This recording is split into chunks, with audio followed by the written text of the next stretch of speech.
Soviet airspace. 20 minutes to drop off. Commencing internal depressurization. Equipment check. Arm main parachute. All right. You ready to go? Drop zone still showing a high pressure mass.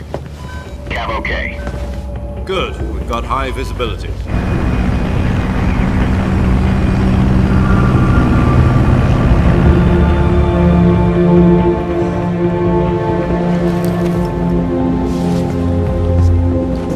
Put out that cigar. Connecting oxygen hose to interior connector. Put on your mask.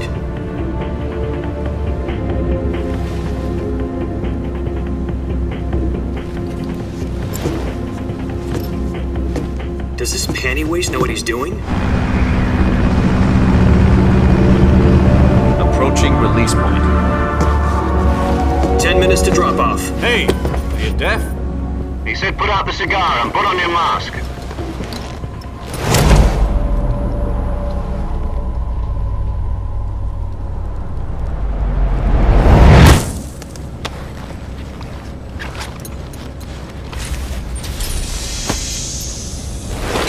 Depressurization complete. Checking oxygen supply. 6 minutes to drop off. Opening rear hatch.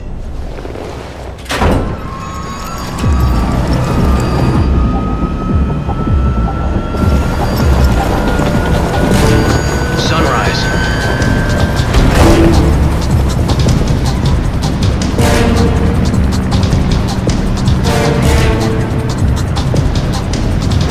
External temperature minus 46 degrees Celsius. 2 minutes to drop off. Stand up. You'll be falling at 130 miles per hour. Try not to get frostbite from the wind chill. 1 minute to drop off. Move to the rear. Activate bailout bottle. This is one for the history books. The world's first halo jump. 10 seconds to drop off. Stand by. Status okay. All green. Prepare for drop-off. Countdown. 5, 4, 3, 2, 1. Spread your wings And fly. God be with you.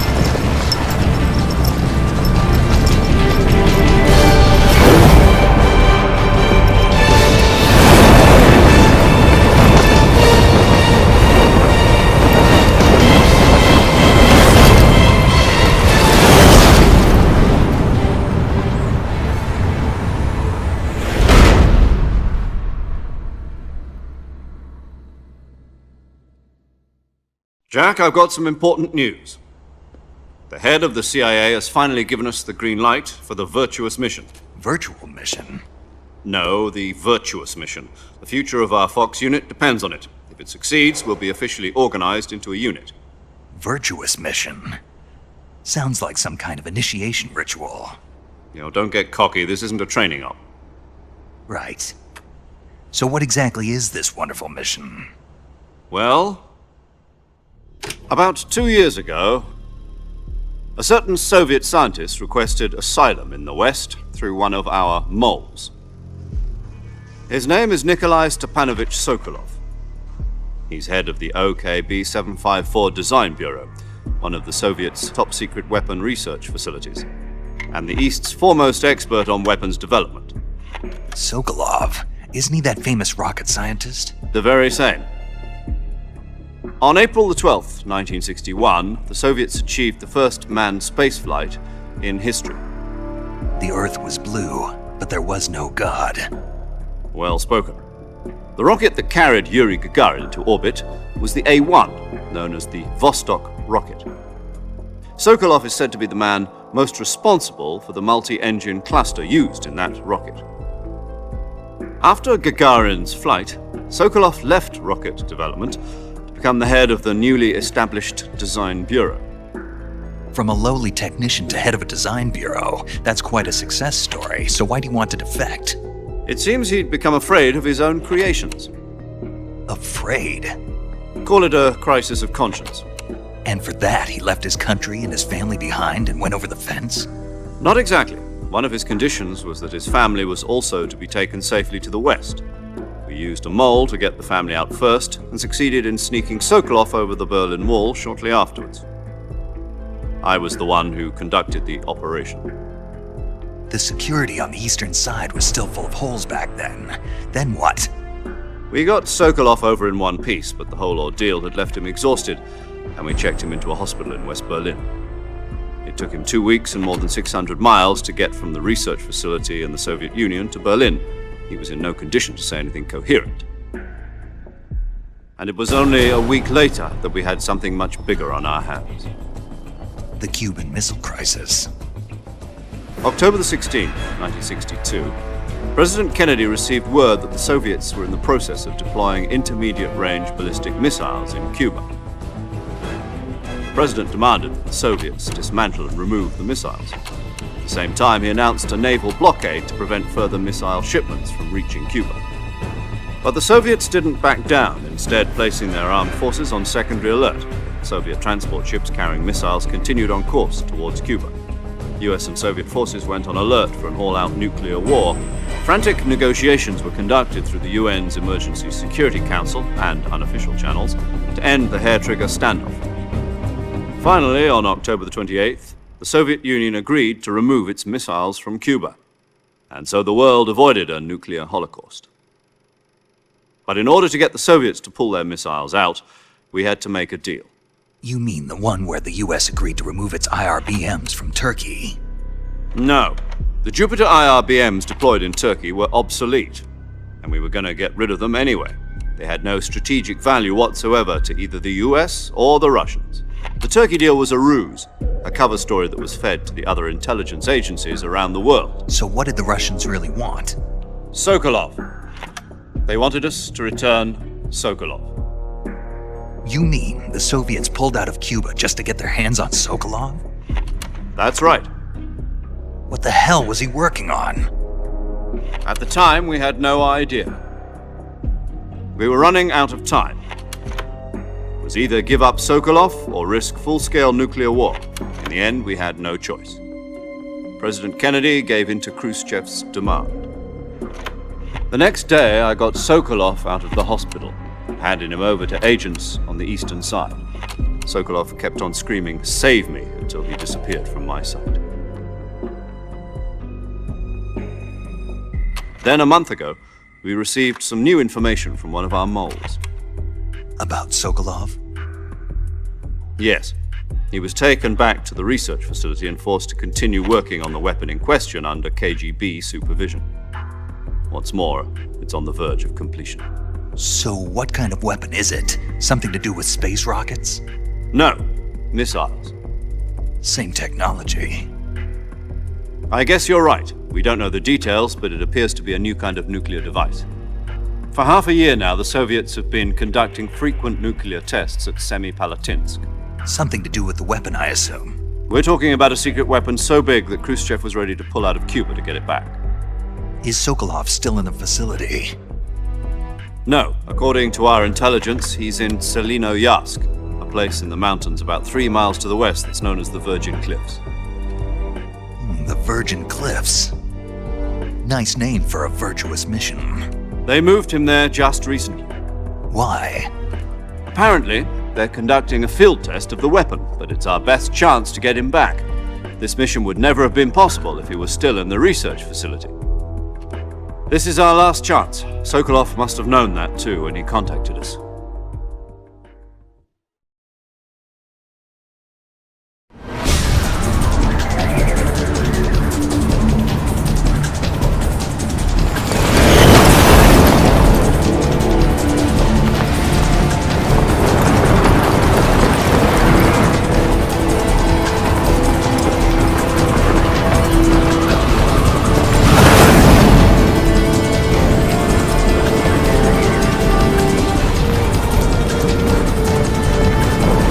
Listen up, Jack.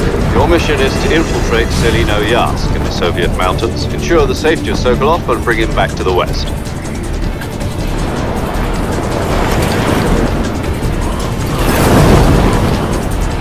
If we don't get Sokolov back before that weapon is complete, we'll be facing a major crisis. The clock is ticking.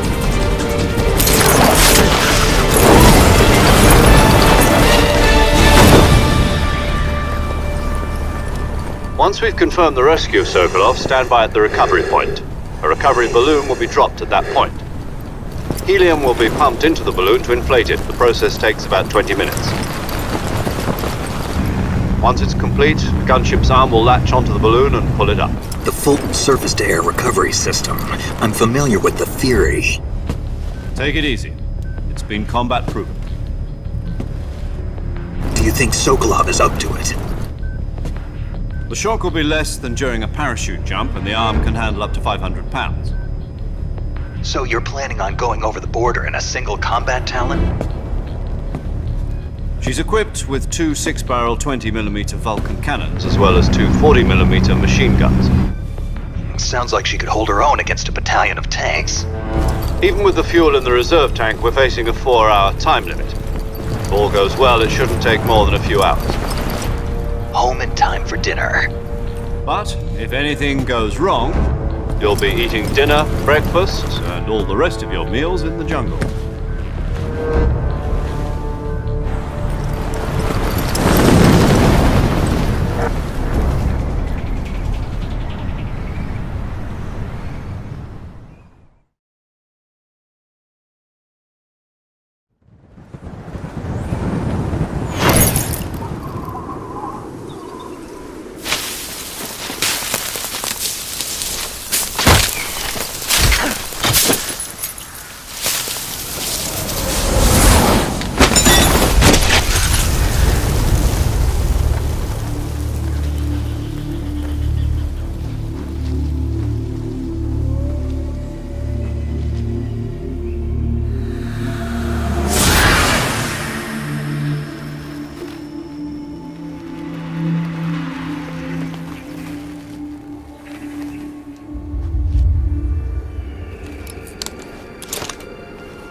Do you copy? You're already in enemy territory, and somebody might be listening in. From here on out, we'll be using code names to refer to each other. Your code name for this mission will be Naked Snake. I'll be referring to you as Snake from now on. You're not to mention your real name. Snake? Well, you don't like snakes? What do you mean? Well, you've eaten one before, haven't you? In survival training. I'm glad to hear that.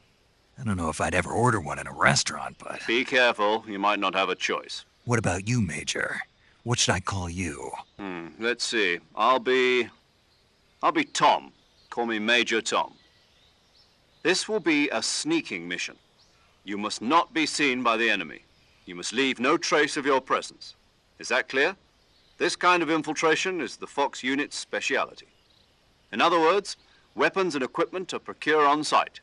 That goes for food as well. You're completely naked, just as your name implies. Great. Now I see why you asked me if I like snakes. I suppose calling me Snake was your idea of a joke, too. No. There's a good reason for that. I'll tell you later when the time is right. Gotcha. Getting back to the subject, how exactly am I supposed to feed myself? You've been issued a knife and a tranquilizer gun. Use them to hunt for food. You'll also find some medical supplies in your backpack. Yeah, about the backpack. I lost it in a tree on the way down. I see. Well, you'd better go back and get it then. You know where it is? No problem. I can see it from here. It's stuck on a branch. To climb a tree, stand in front of a tree I'll be monitoring your progress over the radio.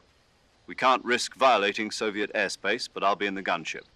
My frequency is 140.85. I'll give you a call if I need to talk to you. If you need to talk to me, use the send function. Okay, Snake, go get your backpack.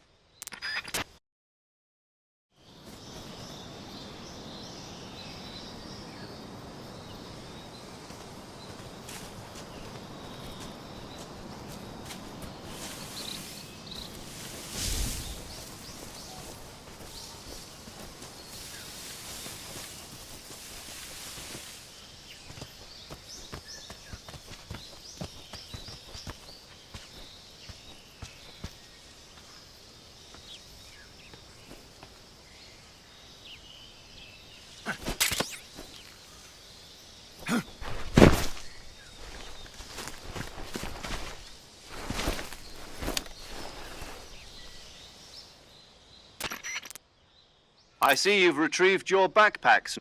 To equip a weapon, it's necessary to take it out of your backpack. In the survival viewer, you're available from Got it. Use the survival viewer backpack. Yep, that's right. Survival is fundamental to this mission. After you've been out in the field for a while, your stamina will start to drop. If your stamina gets too low, it'll affect your performance. You won't be able to shoot accurately, for example, and your wounds won't heal as smoothly. Keep an eye on your stamina so you don't run out. To recover lost stamina, you can hunt for local flora and fauna. You can use either your tranquilizer gun... My only weapon is a Mark 22 Hush Puppy tranquilizer gun? That's right. It's been fitted with its own suppressor. However, the suppressor will deteriorate every time you fire. Once its durability reaches 0, the noise suppression effect will be gone. So don't get too... The suppressor's durability is shown in the icon. Any weapons and equipment beyond what you're carrying now... I have to find my own weapons and equipment? Whose crazy idea was this? Solo covert actions are standard Fox operating procedure. You can't leave any traces of your presence. No weapons, equipment, footprints, sweat, or bodily wastes. The same goes for bullets and cartridges, too.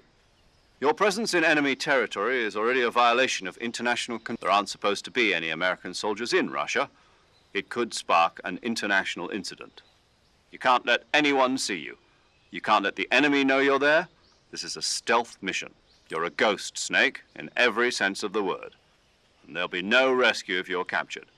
The military and U.S. government will deny any involvement in... Then I'll just have to take care of myself, huh? I'm afraid so. You've been given a fake death pill for that purpose. SIS guidelines stipulate that soldiers on covert ops like this one be issued a potassium cyanide capsule. Tape it to your body so you can take it when you need to. How generous of you. Use it if you're taken prisoner by the enemy. Fooling them into thinking that I'm really dead. So, how do I come back to life? Just take the revival pill. You mean that thing they put in my tooth before the mission? That's the one. But be careful. If you remain in a state of false death for too long, nothing will be able to bring you back. I'll keep it in mind. You said this was a solo mission, right? Right.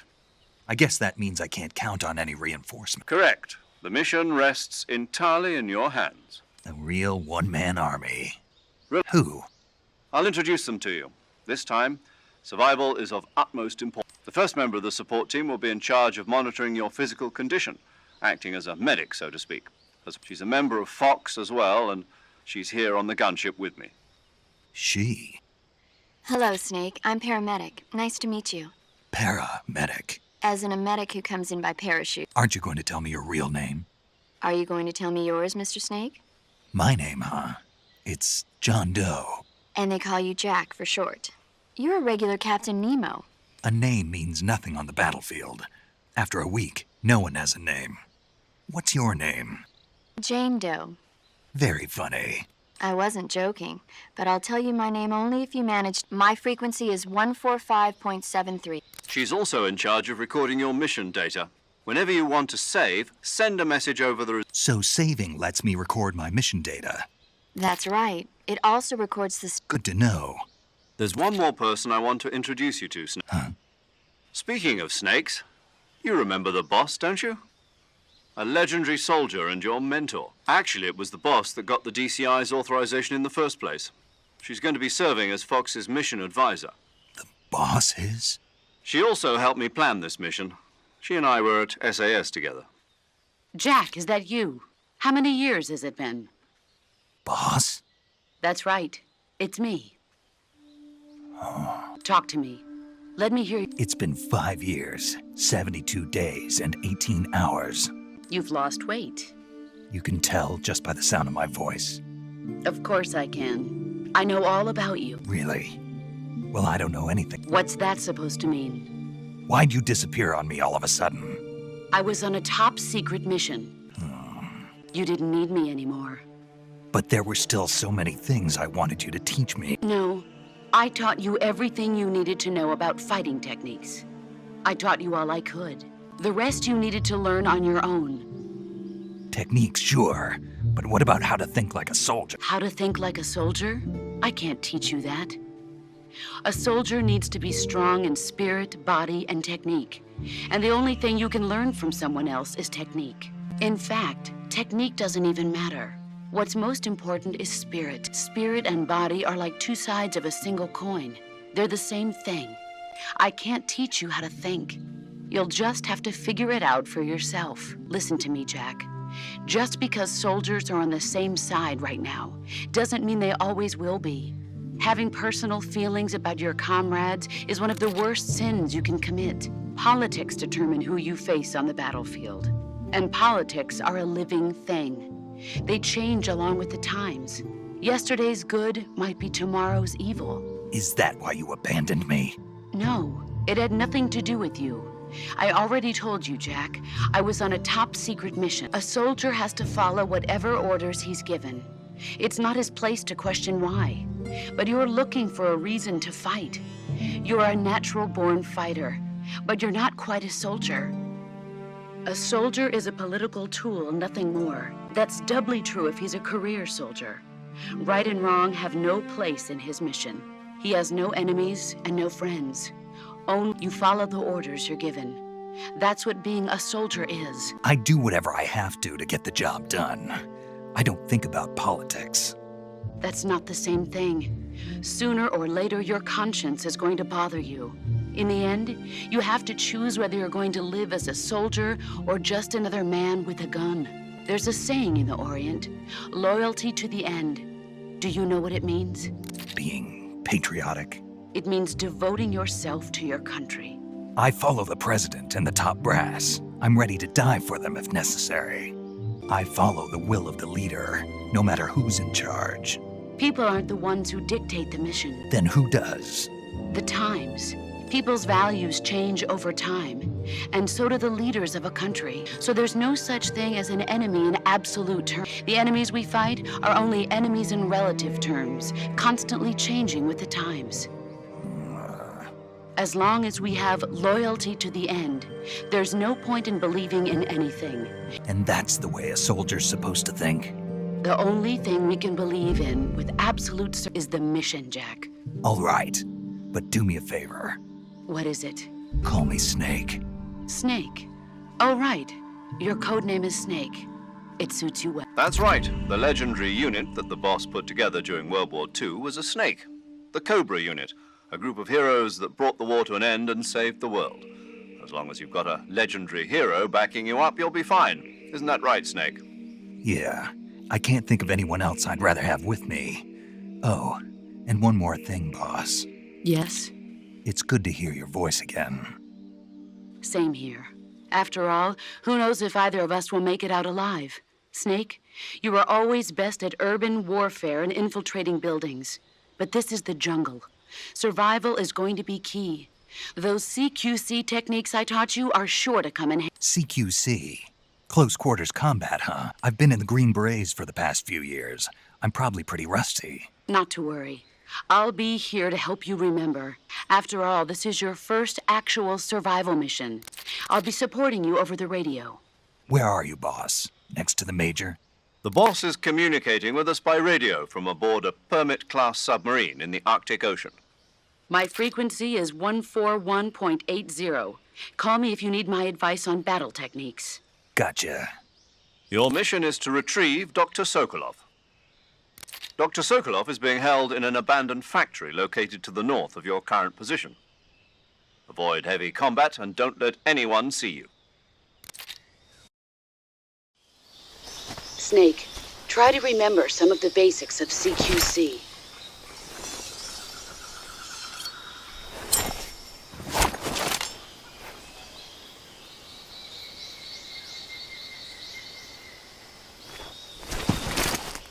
Commencing virtuous mission. Now,